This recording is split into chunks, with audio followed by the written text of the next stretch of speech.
পরিমার্জন হবে সব পাঠ্য বই। এরকম একটা নিউজ প্রকাশিত হয়েছে। এই নিউজটা লিংক শেয়ার করে আমাকে স্টুডেন্টরা জিজ্ঞাসা করছে যে, "ভাইয়া আমরা যে বইগুলো পড়ছি সেগুলো পরিবর্তন হয়ে যাবে কিনা?" কারণ আমরা তো অলরেডি অনেকগুলো বই কিনেছি। তো সেই বইগুলো যদি পরিবর্তন হয়ে যায় তো আবার নতুন করে বই কেনার টাকা তো আমাদের নেই। তো সেক্ষেত্রে স্টুডেন্টরা স্বাভাবিকভাবেই টেনশন ফিল করবেই। তো এখানে যে নিউজটা এসেছে পরিমার্জন হবে সব পাঠ্য বই। হ্যাঁ, এটা একটা ট্রাস্টেড নিউজপেপারই করেছে, বাংলা ট্রিবিউন। এছাড়া আরো বেশ কিছু ফেমাস আ যে পত্রিকাতেও আমি এই নিউজটা দেখেছি। তো এখানে আসলে আ এটা আসলে খুব স্বাভাবিক। সরকার পরিবর্তন হওয়ার পরে পাঠ্য বই পরিবর্তন হয়, স্বাভাবিক। তবে এমনটা হবে না যে সামনে যে এইচএসসি ২৬ পরীক্ষা আছে বা এইচএসসি ২৭ এর যে স্টুডেন্ট গুলো অলরেডি ১ বছর পার করে ফেলেছে, সামনে আরেক বছর পরে যাদের পরীক্ষা, এই সকল ব্যাচদের কোনো সিলেবাস চেঞ্জ হবে বলে আমার মনে হয় না। এটা আসলে আমি প্রায় শতভাগই নিশ্চিত। এটা আসলে চেঞ্জ হওয়ার সম্ভাবনা নেই। চেঞ্জ হবে শুধুমাত্র তাদের যারা নতুন ব্যাচ আসবে। ধরো যে সামনে যে এসএসসি পরীক্ষাটা হতে যাচ্ছে, ওই পরীক্ষার পরে যে ব্যাচটা আসবে তাদের মধ্যে পরিবর্তন আসবে। যেমন এই যে নতুন যারা ক্লাস 1 থেকে 6 বা 7-8 যে শ্রেণীগুলো, সেই পাঠ্য বইগুলোতে কিন্তু বেশ কিছু পরিবর্তন অলরেডি আসছে। কারণ তারা হচ্ছে নতুন ব্যাচ। সো তোমরা যারা এসএসসি কিংবা এইচএসসি শিক্ষার্থী আছো টেনশন করতেছো যে আমাদের রানিং সামনে যে পরীক্ষাগুলো আছে সেগুলোতে সিলেবাস চেঞ্জ হবে কিনা? না, এরকম হবে না। সিলেবাস চেঞ্জ হবে না। তোমরা নিশ্চিন্তে প্রিপারেশন নাও।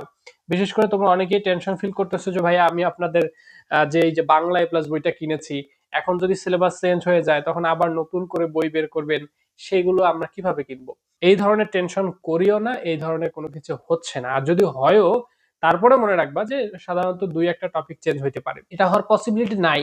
যদি হয় তো এইটার জন্য আবার অনেকে মনে করে যে না পুরা বইটা আমাকে একদম চেঞ্জ করে ফেলতে হবে। এ ধরনেরও কোনো টেনশন ফিল করার কোনো প্রয়োজন নাই। বাংলাদেশে এটা একটা সমস্যা। কি সমস্যা? যেমন আমি তো বিগত প্রায় ৫-৬ বছর ধরে এই বই প্রকাশনার সাথে জড়িত আছি। সো আমার এক্সপেরিয়েন্স হচ্ছে এইটাই যে নতুন যে ব্যাচ গুলো আসছে, যেমন সাধারণত এইচএসসি ২৬-২৭ তো শেষ। সামনে যে ২৮ ব্যাচটা আসবে, এসএসসি পরীক্ষা দেওয়ার পরে যে ব্যাচটা আসবে, কলেজে উঠার পরে সাথে কিন্তু সিলেবাসটা দেয় না। এটাই হচ্ছে মেইন সমস্যা। যে স্টুডেন্টরা কলেজে ভর্তি হইল, এখন তো তাদের পড়াশোনার জন্য বই লাগবে। তো ওই সময় সিলেবাসটা আসে না। যার ফলে কি হয়? স্টুডেন্টরা কলেজে উঠে বলে বই লাগবে। বই ছাড়া কলেজে পড়াশোনা হবে কি, তাই না? তো স্টুডেন্টরা বই কিনে, কেনার পরে আরো প্রায় ৪-৫ মাস পরে গিয়ে একটা সিলেবাস দেয়। দিয়ে বলে এইটা আপনার সিলেবাস। ওই সিলেবাসে দেখা যায় যে অনেক কিছু এড করা হয়েছে, অনেক কিছু বাদ দেওয়া হয়েছে। সো এখন ওই শিক্ষার্থীগুলো কি করে? তখন আবার নতুন একটা বই কেনা লাগে। এটা আসলে আমাদের এনসিটিবি বা আমাদের যে শিক্ষা রিলেটেড যে মন্ত্রী আছে, তাদের আসলে এটার একটা গাফিলতি আছে।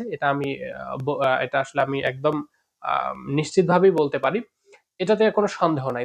তাদের উচিত ছিল যখন নতুন ব্যাচটা কলেজে ওঠার সাথেই কি পরিবর্তন আনবে সেটার সাথে এনে দিক।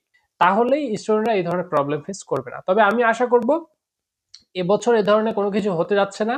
বিশেষ করে তোমরা যারা এইচএসসি ২৬, এইচএসসি ২৭ আছো তোমাদের সাথে এরকম কোনো কিছু হচ্ছে না। সামনে যারা এইচএসসি ২৮ আসবে, মানে এসএসসি যারা দিবে তাদের ওই সিলেবাস গুলো পরিবর্তন হবে এবং তারা বেশ কিছু পরিবর্তন পাবে। অনেক কিছু পরিবর্তন পাবে। এগুলো নিয়ে টেনশন করার কোনো প্রয়োজন নেই। বিশেষ করে তোমরা যারা এইচএসসি তে উঠবে তাদেরও টেনশন করার কোনো প্রয়োজন নাই। তোমাদের বাংলা, ইংলিশ, আইসিটি তে যা পরিবর্তন আসবে সে পরিবর্তনগুলো আশা করছি সবার আগে আমরাই দিয়ে দিব।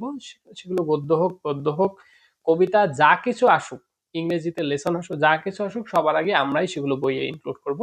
এগুলো নিয়ে তোমার কোনো টেনশন করতে হবে না। আশা করছি এই নিউজটা যারা নিয়ে টেনশনে ছিলে, আমার ভিডিওটা দেখার পরে টেনশন মুক্ত হলে যে না তোমাদের সিলেবাস নিয়ে টেনশন করতে হবে না। তোমরা যারা পরীক্ষার্থী আছো নিশ্চিন্তে পরীক্ষার প্রিপারেশন নাও এবং ভালোভাবে পরীক্ষাটা দাও।